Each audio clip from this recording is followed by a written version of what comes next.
I went to Dawsbog today. It's not Dawsbog, goddammit! I went to Dutch Brothers today. Jesus Christ, woman, you do not live in Colorado. I used to, okay? Let I me know you dream did. that it's Dawsbog.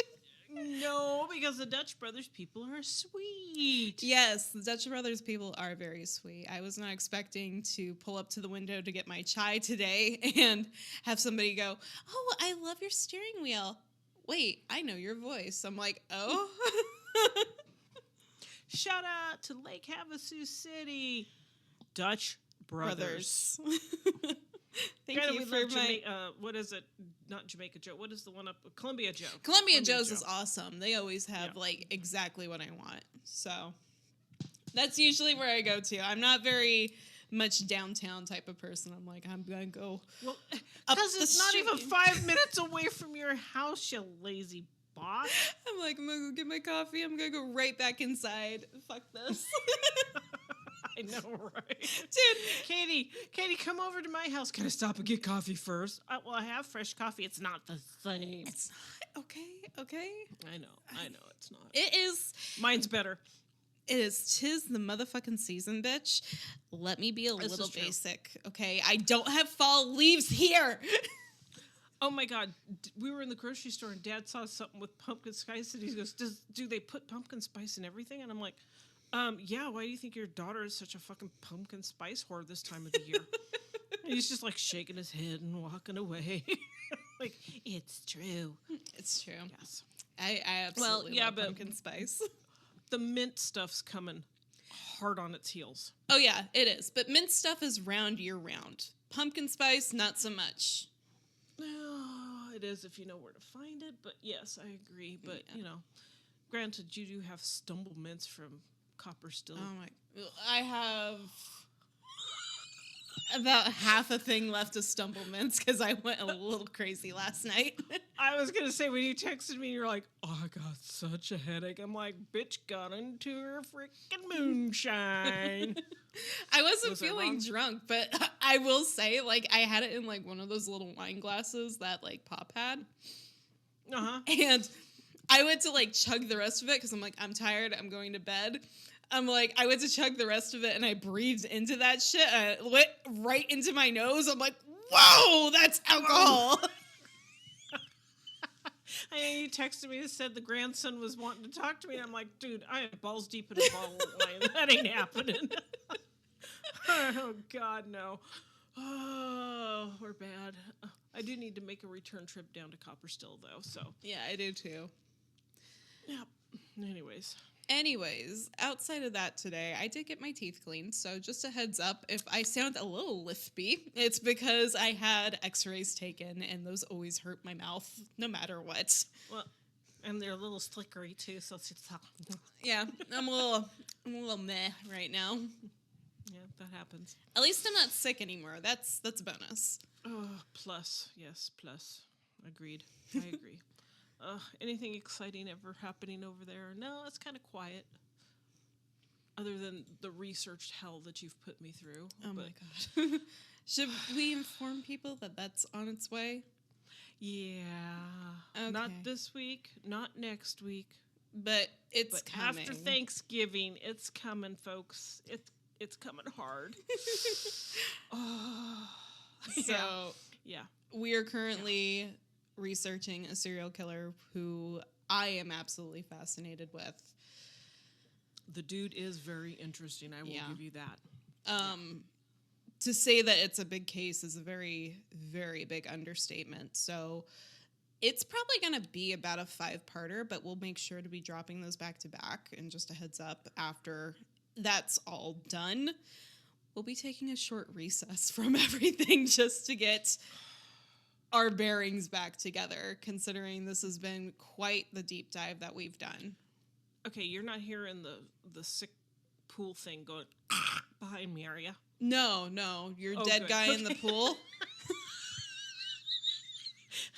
Okay, for a little background, neighbors. I just realized how bad that would sound without a fucking context. I know, that's one. Well, clarification. The neighbors cattywampus to us. I know that's an old saying, but they're not directly behind us. They're kind of down one house and behind us. Anywho, we call them the vampires because we never see them, but they exist. They have a pool cleaning unit that, honest to God, I forgot completely about while I was in Arkansas. Have the windows open for the first time since, March here because it's too damn hot. And I'm sitting here the other day and I hear this, and I'm like, oh my God, somebody's choking to death in the back friggin' yard. And I'm like, then I wait and it's I'm like, okay, well, they drowned. The first time I heard that while I was watching your house, I was ready to jump the fence. I'm like, I don't know how my fat ass was going to get over it, but I was going to do it to save this poor old man drowning. It really does. It sounds like a little old dude just having the worst fucking day of his life. And I've been home for over a week, and it still gets me every now and then because it's like exceptionally loud at one corner or something, and it just makes that gurgly, snotty sound, and I'm like, ugh. But yes, so as long as you're not hearing that in the background, that's good because I want to keep my window open because it's balls hot in here. No, but I might hear it on the playback and go, what the hell is that? There's a demon in your house. Somebody is dying at Mom's house. Not yet. Not yet. Anywho. Oh my goodness. Well, let's go ahead and transition into our episode for today. So while we understand that some individuals listen for the entertainment aspect of true crime, it's important to remember that these are real people with families and friends who may still be suffering from their loss. These stories are not meant to open old wounds, cause further emotional damage to those involved. We remind you, please be respectful, do not dox or contact those involved with cases. The cases discussed in this podcast may be disturbing to some listeners, and listener discretion is advised. Trigger warnings for today. We're going to talk about the possibility of sex trafficking. So there's no direct line to sexual assault in this story. However, it is important to note that with human trafficking and those types of things, that is a very, very real possibility that these people are being sexually abused. Yep. So just a heads up going into this. Deep breath. Here we go. Here we go. Here we go. So when you think of cruises, you probably think of family fun getaways, towering water slides into the pool on the deck, fancy dinners, and exquisite sights waiting for you at each docking location. There's a darker side to cruise liners, though, that most people don't think about before boarding, and that is the amount of crime that occurs on them. From basic things like petty theft to more insidious things such as sexual assault, and a common occurrence of people going missing on cruise ships. So common, in fact, that there are over 200 people currently known to have gone missing from cruise and ocean liners. Oh, Jesus. You don't think of that. You really don't. You really don't, because when you think of going on a cruise, like, dependent on whichever boat you're going on, if it's Norwegian Cruise Lines, Caribbean Cruise Lines, Disney Cruise Lines, you're like, this is a vacation for me and my family. We're going to go lounge at the pool. We're going to the Bahamas. We're seeing things that most people don't get to see in their lifetime in a matter of a week or two. Worst thing I would think of is like Montezuma's Revenge, or a real bad case of food poisoning, or just overeating. Yeah. Yeah. Or even like seasickness too, because oh my God, drinking way too damn much and then hurling off the side of the ship. That too. Yeah. There's a lot of things that can go wrong with being on a boat. Oh, yeah. Especially if you're being rowdy and partying and things like that. Party. But you don't think of how many people actually get on these ships and then just don't come back. And never seen again. Mm-hmm. No trace. No trace whatsoever. So our story today starts with Amy Lynn Bradley, who had recently graduated from college from her local university in Longwood, Virginia. She'd attended the university on a basketball scholarship and graduated with a degree in physical education. She was described by friends and family as a star athlete from a young age, starting with her and her brother, Brad, and they were on a swim team. And Amy eventually moved from the swim team into basketball in high school and college. She was super outgoing with friends and had a overall upbeat personality. In March of 1998, Amy's parents, Ron and Iva, had the opportunity of a lifetime to take their now adult children with them on a cruise for a family vacation before the kids started to grow up themselves and have their own families and their own lives. Nice. Now, Amy was kind of apprehensive about this idea and was actually afraid of the thought of being on a ship out in the middle of the ocean, and I can't blame her. Oh, I can't either. That freaks me people, out. Hello, people. So, on March 21st of 1998, after much convincing from her brother Brad, Amy decides that she's going to go ahead and join the family for this final vacation, and they board the Rhapsody of the Seas cruise liner in Puerto Rico. Ooh. The family had a cabin on the 10th floor deck, and the room actually had its own balcony where they could overlook the ocean views as well as upcoming islands on their voyage. Cool. From what I could find regarding the Rhapsody of the Seas cruise ship today, it appears that it's still owned by Royal Caribbean Cruise Lines and is still actively being used as an ocean liner. Okay. Upon boarding the cruise line, the family immediately noticed a tremendous amount of attention was being placed on Amy from the crew members. Oh, no. After exploring their first stop in Aruba, the Bradley family reboarded the ship to set sail again. Later in the afternoon, the families went to dinner, which was a designated black tie event at one of the ship's classier restaurants. Here, families queued to have their pictures taken by the ship's photographer, and then it would be like posted in the doorway after you finish your meal. So when the family left from this meal to receive their photos that they had taken earlier, all the photos that contained Amy had already been taken. So new prints had to be made for the family. What the hell? Yeah. That's kind of sus. I'd be going, I don't think so. Who's taking them? Who has the permission? I mean, God, even at Elitch's, you have to prove that it's you in the frickin' photo. I know, but this is 1998. It could just be somebody, came up and grabbed things, but... No, honest to God, you still had to prove that you were the person of the photo, and it's like they'd ask you, who is this? Is this yours? Is this... remember when we went to, what was it? Well, it wasn't Elitch's at the time, it was Six Flags. And they wanted to take a picture, and we're like, no, we're good, thanks so much. But you could still view it up there, but nobody else could buy it from. Yeah, you had to be yours to buy. Yeah. Kind of. I don't fully remember. Yeah, you were probably too busy puking. Don't out me for my motion sickness. Oh, please. Motion sickness doesn't even start to cover it. No. Anywho, yeah. Now, I couldn't figure out what night this actually took place, but I presume this is the night of the 23rd of March. But going back to the attention from the crew, apparently, after dinner, one of the waiters came out into the dining room asking the family where Amy was.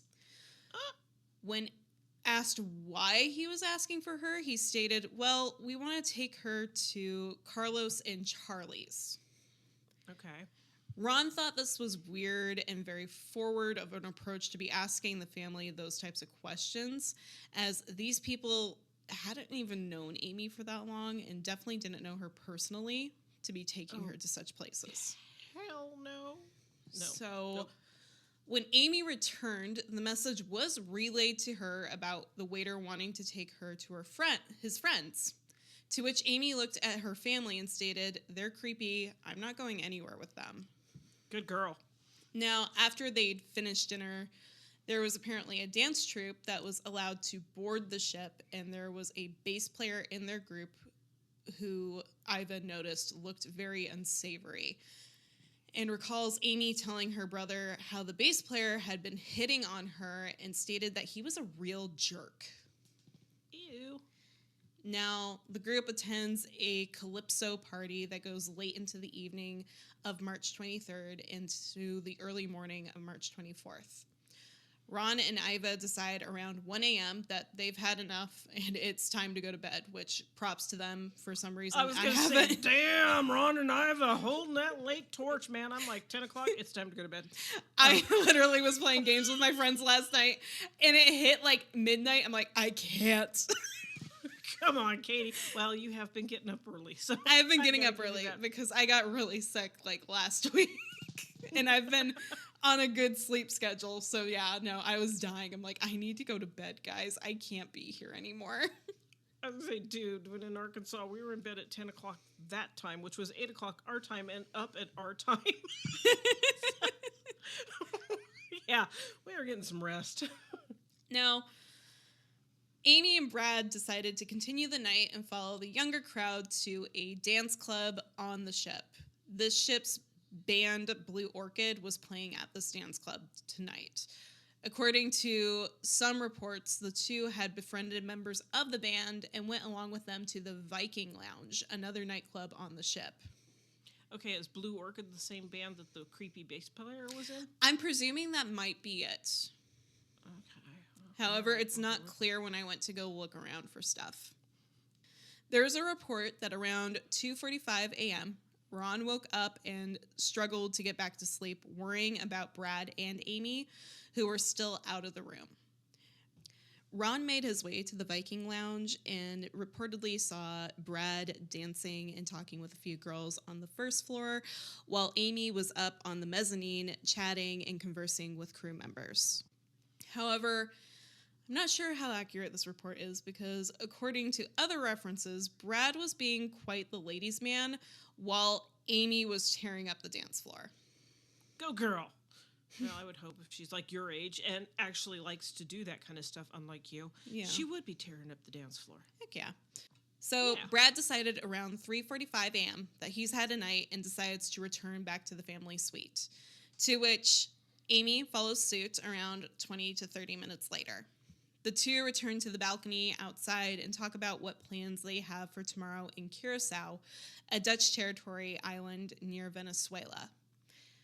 Both seem really excited about the day ahead when Brad decides to turn in for the night and go to bed, to which Amy mentions how she had felt a little seasick and was going to enjoy the fresh air on the balcony a little bit longer. Brad told his sister that he loved her and went off to bed. This next spot is slightly misreported, and the times vary, but sometime in the early morning, Ron woke up and noticed that Amy was still sitting on the balcony and Brad was in bed, realizing the whole family was in for the night before he rests his eyes and drifts back off to sleep. At around 6 a.m., Ron states something woke him up, and when he looks to the balcony, Amy is no longer there. And she's not in bed either. Oh. Presuming that she may have left the room to go have a smoke on the upper deck or capture some photos of the rising sun, Ron decides to go look for her. According to Ron, originally, he states that he's unconcerned with her absence and he leaves the room not looking to wake the others, but also not super in fear of what's going on with her. Ron makes his way to the deck to join Amy, but she wasn't there. He then begins to look everywhere on the ship, and there's no sign of her anywhere. Parents' worst nightmare. Ron recounts later that when I couldn't find her, I didn't really know what to think because it was very much unlike Amy to leave and not tell us where she was going, as well as it was unlike her to be up that early in the morning. Well, there you go. After an hour of searching, Ron returns to the cabin to alert the rest of the family that he can't find Amy. On his way back, he runs across a security guard for the cruise line not far from their cabin and informs him of his daughter's disappearance. Iva recalls that Ronnie woke me up at 7 a.m. and he was gray, stating that I can't find Amy, and I immediately knew that something was terribly wrong. I'd never seen him like that. I didn't even recognize him. Oh, God. At some point during this, the family had also noticed that the balcony door was left open and Amy's shoes as well as her cigarettes were still in the room. No. The family then heads to the front desk, guest services, and asks the ship's captain to make an announcement regarding Amy's disappearance, but they are told no, I don't think so. as it may disturb the other passengers with the news. Fuck the other passengers. However, a more gut-wrenching factor is that the ship is still on its way to Curacao, and as time passes, the boat begins the process of docking. The family is fearful and panic-stricken, and they begin to plead not to dock the ship. Don't put the gangplanks down, with Iva stating, "You need to lock the ship up. You need to back the ship off the dock. Don't let anyone leave. Somebody's got my daughter." Unfortunately, with the captain of the crew of the Rhapsody set on a time clock and determined to keep that schedule, not believing that foul play had been a reason for Amy's disappearance, the gangplanks are lowered and thousands of travelers disembark to explore Curacao. Oh my fucking god. The captain then made an announcement 10 minutes till 8 a.m. regarding Amy's disappearance, which at this point, Too late. most of the passengers had already left the ship. Shortly after, the captain ordered a thorough search of the 10 decks and 999 rooms and found nothing. Amy was not on board, and this led the captain to theorize that she may have fallen overboard or had even jumped. However, the Bradleys dispute this, knowing that their daughter wouldn't have leapt from the boat since she was scared to get close to the railings, let alone terrified to even touch them and glance over at the water below. It sounds familiar, but yes. Additionally, the railings stood at least 3 feet high and wouldn't have allowed her to accidentally fall overboard. Oh, exactly. The captain then suggests that she may already be on the island, and as the time went on, he presented them with a decision to stay on the ship or get off and look for Amy on their own. Oh, how magnanimous of him. Lost and not knowing what else to do, the Bradley family decides to get off the ship in Curacao and look for Amy. They made their way to the United States Embassy to search for help, as it was their only hope in an unfamiliar country. The local Coast Guard quickly set grid searches up in the ocean, thinking that she may have fallen overboard or possibly jumped, matching the similar theory to the captain. However, after hours of searching, there was no sign of Amy anywhere in the water. The family recalls the heartbreaking situation of watching the vessel leave Curacao for its next island, as they remained behind, absolutely devastated on this island. My worry is that she is still on the boat, and they've gotten rid of her, the parents, successfully, and now can take her wherever they freaking want. So, with no reported sightings of Amy in the water or at Curacao, the FBI became involved, and after some investigating regarding the search done on the ship, found that there wasn't an extensive search done at all. Told ya! At most, the crew searched common areas before giving the Bradleys the decision to either go or stay. The Bradleys knew at this point that they had to return to the ship, and they board a plane to St. Martin, where the ship was docked next, now with the support of the FBI backing them. Yeah, but a little too late. The Bradleys demanded to be allowed to reboard the ship, and with the FBI in tow, the crew was now fully cooperative with the investigation. No, I would hope to fuck so. The FBI began their investigation by interviewing those closest to Amy, her family, and ultimately decided that they had nothing to do with her disappearance. They moved on to the 2,900 passengers on board and tried to interview as many people as possible, starting with those Amy had been seen with or around the days prior to her disappearance. How about that friggin' band? Several witnesses recalled seeing Amy at nightclubs the night before her disappearance, mingling with both passengers and crew. However, one name continuously pursed the lips of witnesses, and that was one Alistair Douglas, better known around the boat as Yellow, who had actually been a bass player for the Blue Orchid. There we go. Now, witnesses said that Alistair had been chatting with Amy at the nightclub, and Brad reported seeing them dance together, and Amy had even told Brad at one point Alistair had gotten a little too close to comfort when dancing, and she told him to back off. Well, and you also got the other crewman that was looking for her, too. Mm-hmm. Part and parcel. Then there were other accounts of early in the morning, Amy boarded an elevator with Alistair, only for Alistair to return a short time later, max about 10 minutes, without Amy. Now, the time of when they were seen boarding this elevator wasn't exactly clear, but it was at some time between Brad going to bed and just prior to dawn.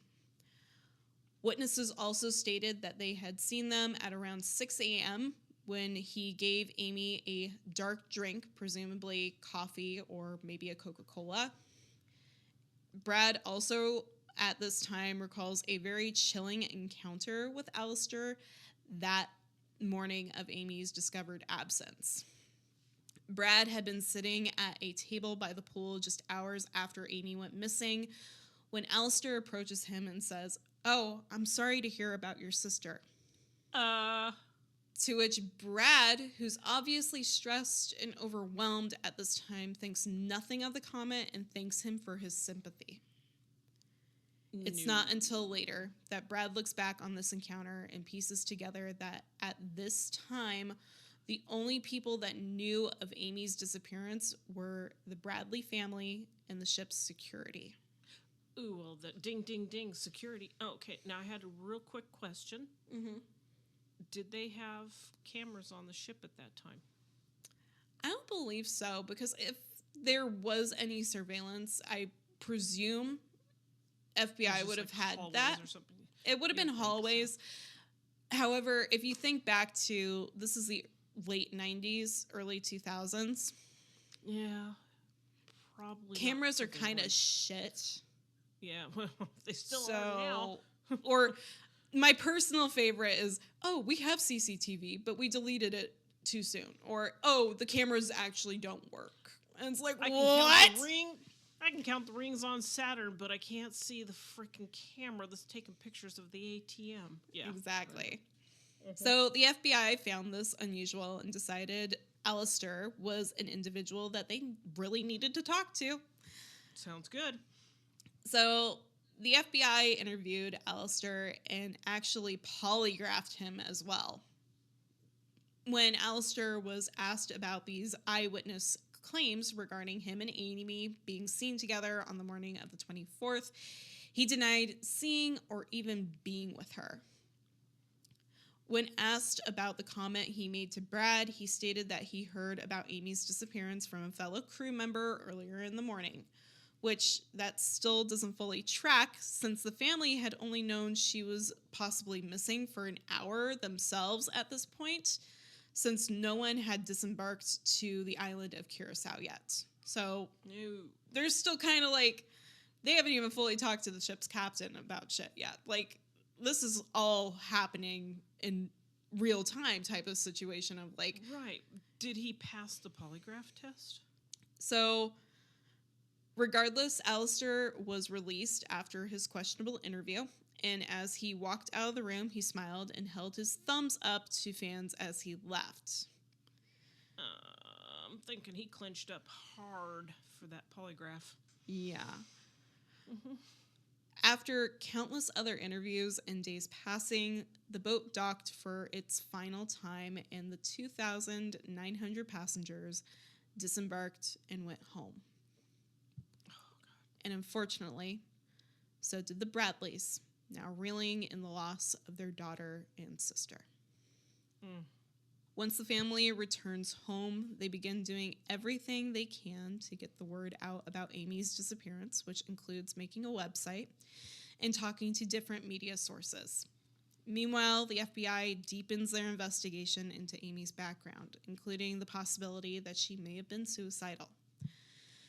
However, like I said at the beginning, Amy was a very outgoing individual with a lot of friends. Additionally, she had work lined up with her uncle's company and had just gotten an apartment as well as a brand new dog.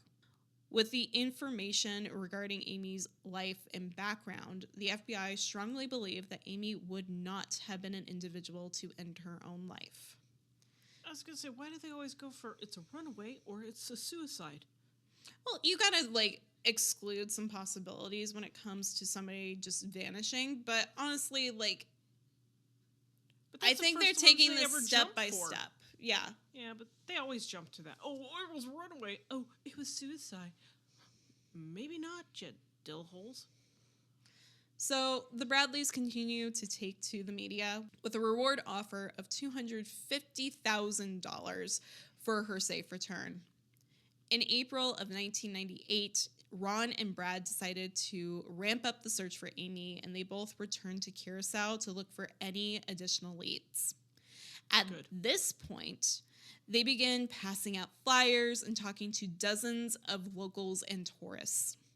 An islander and local taxi driver comes forward from this effort, and he begins to tell the two that Amy did not fall off that ship. She's here on the island, and I hope you can find her.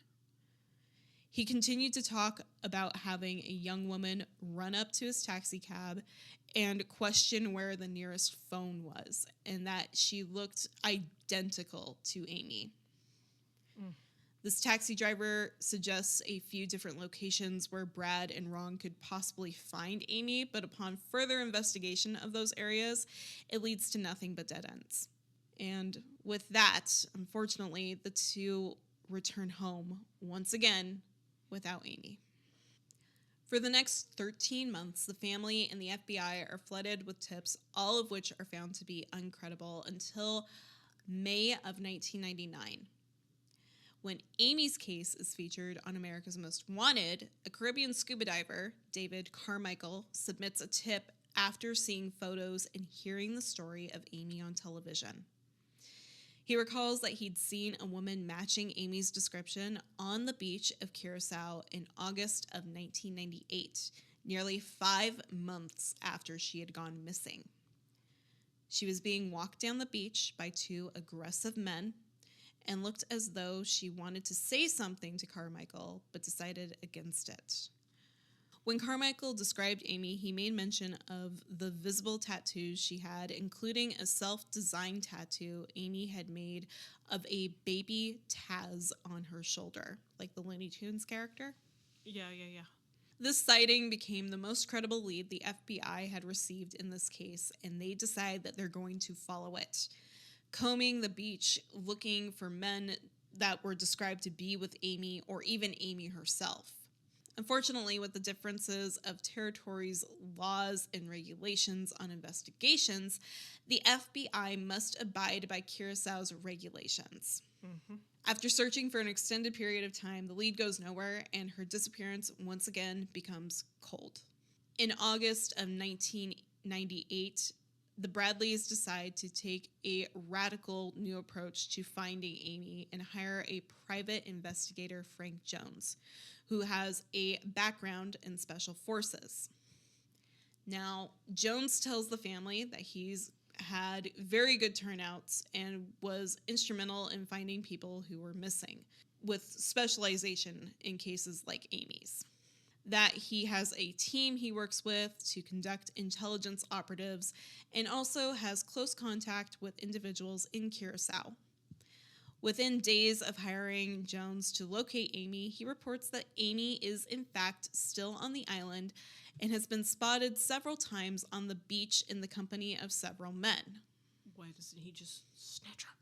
Jones asked the Bradleys for more money, like there we go, $24,000, to see if the rumors are true and get his operation off the ground, to which the Bradleys supply. Jones sends operatives to investigate the island and relay any proof of these rumors, to which they did, saying that Amy was being held captive by drug dealers and they wanted ransom for her. Oh, that's convenient. Jones relays this to the Bradleys and told them that he wasn't planning on playing this ransom game and that he wants to start executing a plan for a rescue mission with his men. However, he's going to need more money to pay his men, so he'll need around $210,000. The Bradleys, absolutely worried for Amy's safety, want to put forward the money but proceed in caution, requesting proof of life from Jones first. To which Jones agrees and provides photos of a woman in a similar descripted situation to Amy's on the beach in Curacao. This woman is next to a blonde man in the photos with a towel draped over her right shoulder with a possible tattoo or birthmark on her left shoulder. It's the late 90s, so remember what photos were kind of like back then? They're grainy. I know, but come on. The Bradleys see this as enough evidence and decide to press forward with the rescue mission and wire Jones the requested sum of money. In October of 2000, Jones tells the Bradleys he's ready to execute this mission and instructs them to fly to Miami, Florida, and have a jet ready to extract her when they gave them the clear. Iva recounts packing their bags for Miami, including one for Amy. She called and made doctor's appointments for her in the following weeks to ensure that Amy was in good health and had a therapist ready to talk to her about the trauma she'd endured.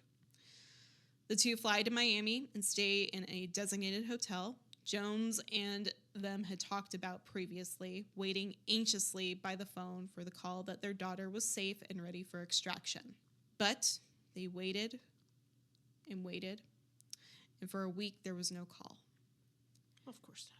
Jones finally got back in touch with the family and told them a horrifying tale of how the mission went south very quickly, with some of his men being injured in a gunfight between Amy's captors, which ultimately caused him to call off the mission.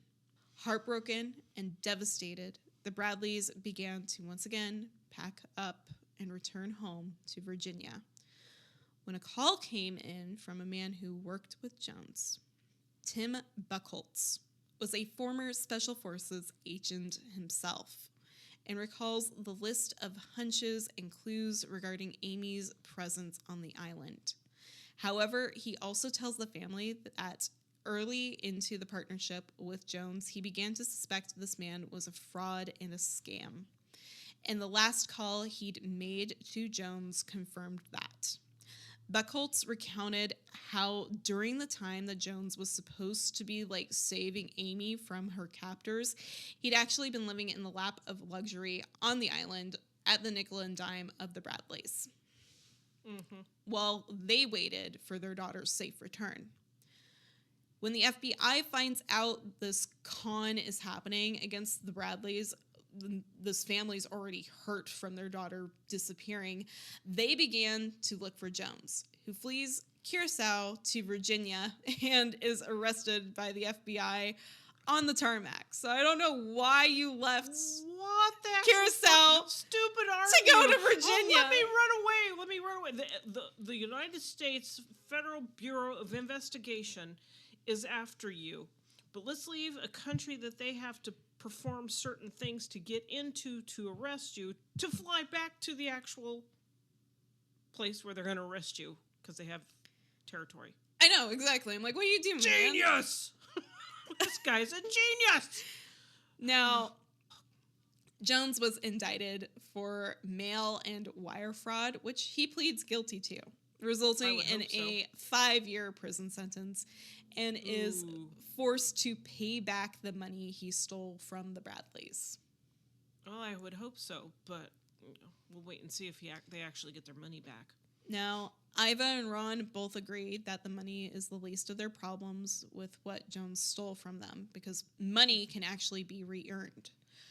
Yeah. What Jones had robbed from them was precious time that they could have been using to actually locate Amy. Yep. In 2002, a former naval officer comes forward regarding an interaction he'd had with a young woman 3 years earlier in a Curacao brothel. He recalls the woman approaching him upon realizing he was speaking English. She leaned into him and stated, "My name is Amy Bradley, and I need your help." Oh, my God. Not wanting to get into trouble since he wasn't supposed to be there in the first place, he gave her directions to a Navy ship not far from the brothel, to which the woman told him she couldn't leave the brothel and begged him once more for his help before being led away by an aggressive male. Oh my God. It wasn't until later and after that the officer had left the military that he saw Amy's story being covered in People magazine, that he'd realized that he'd witnessed Amy herself and sent a tip into authorities. This being the first tip in a while, the FBI decides to investigate the officer's story and go to the brothel. However, a lot can happen in 3 years, and when they reach the site of where this brothel was supposedly being held at, the building had burnt to the ground. Oh my God. In 2005, a photograph was sent directly to the Bradleys. It showed a woman partially clothed laying on a bed. Upon further investigation, this photo was actually linked back to a sex work website based out of the Caribbean. The photo was sent to a facial recognition specialist in the FBI, and the agent stated based off this photo, he'd bet his career that this was Amy Bradley.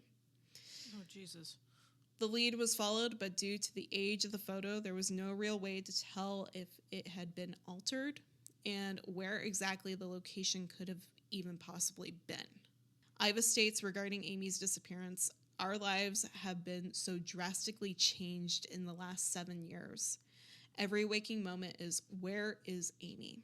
I just want people to know that when girls disappear outside this country, they're disappearing for a reason. Slavery and sex trafficking is so alive and well, it would absolutely blow you away. We believe with every fiber of our being that someone took her and we want her back. And I have tried to make deals with God. If we find her today, you can take me tomorrow. When they say the worst nightmare, it is. It's the worst nightmare. This is the last known sighting of Amy Lynn Bradley, and it's been nearly 25 years now. Oh, God. She's still considered missing, and she'd be approximately 47 years old, I want to say. Oh, God. And at this point, she's lived longer as a slave than she has as a normal She woman. is believed to be a victim of sex trafficking. Watch your children. Male, female, doesn't matter. Yeah, Watch your because children.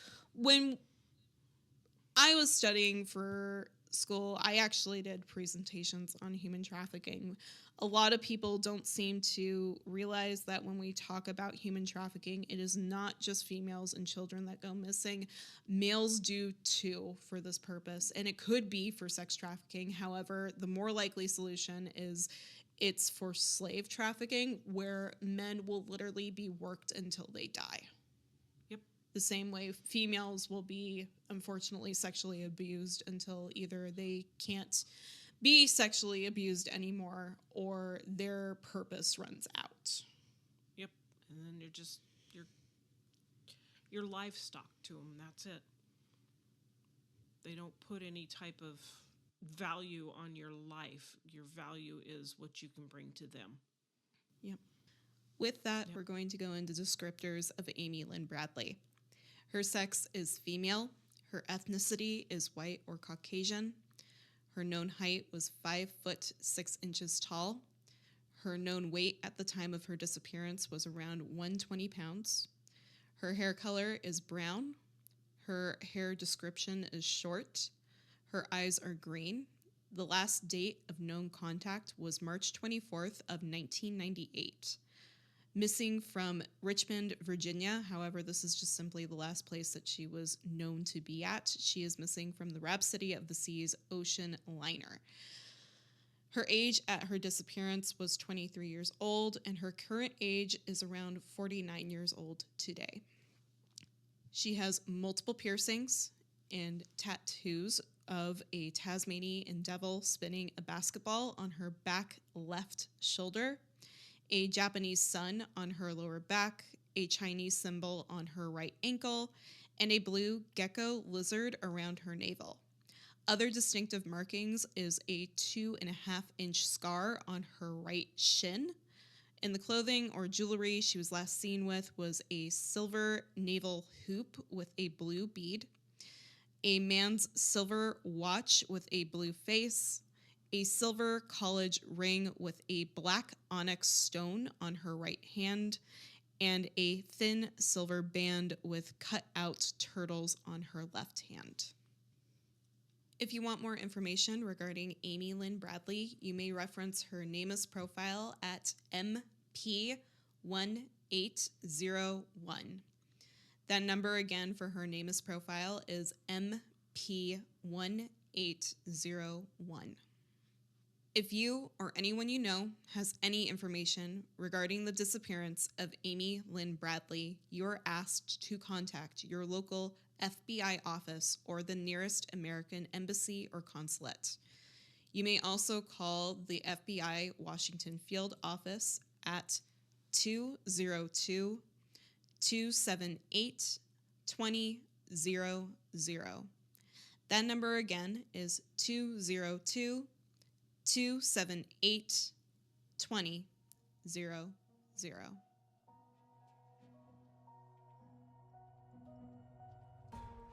Thank you again for listening to Spattered.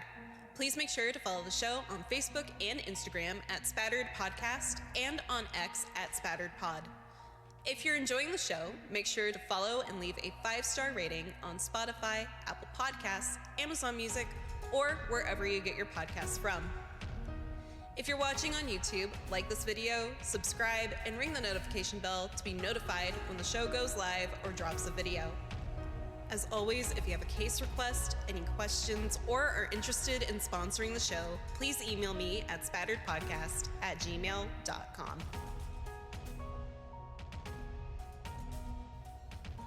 Spattered is a true crime podcast hosted by Caitlin Gardner and Sarah Ray.